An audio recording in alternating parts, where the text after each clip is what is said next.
Next topic है हमारा weight. The weight of a body is force with which it is attract toward the centre of earth.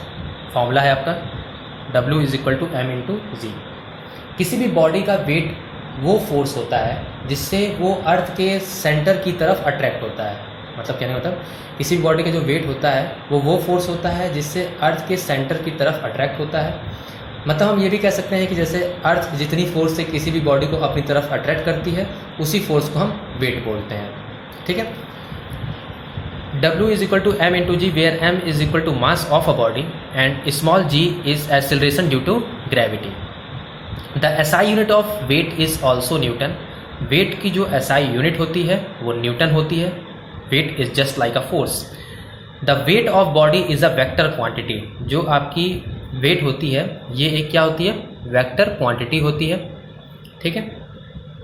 Wait of a body is not constant. किसी भी body का जो wait होता है वो constant नहीं होता है, वो चेंज होता है फ्रॉम प्लेस टू प्लेस। जैसे आप अर्थ पे हैं तो आपका जो भी वेट होगा, आप जब मून पे जाएंगे तो उसका क्या हो जाएगा, 1/6 हो जाएगा, आपका वेट चेंज हो जाएगा। ठीक है।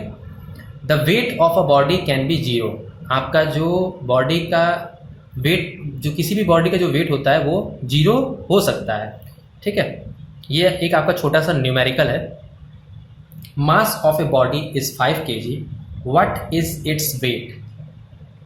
W is equal to mass of a body into acceleration due to gravity.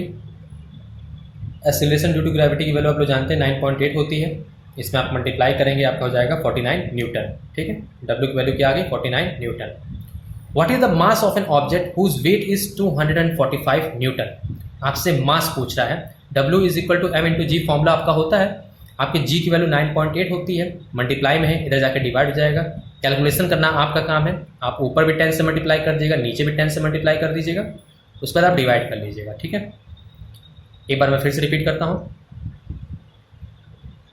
Wait. The weight of a body is the force with which it is attract toward the center of earth.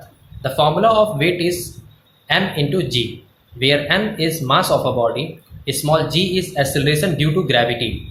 The SI unit of weight is also Newton. The weight of a body is a vector quantity. Weight of a body is not constant, it changes from place to place. The weight of a body can be zero.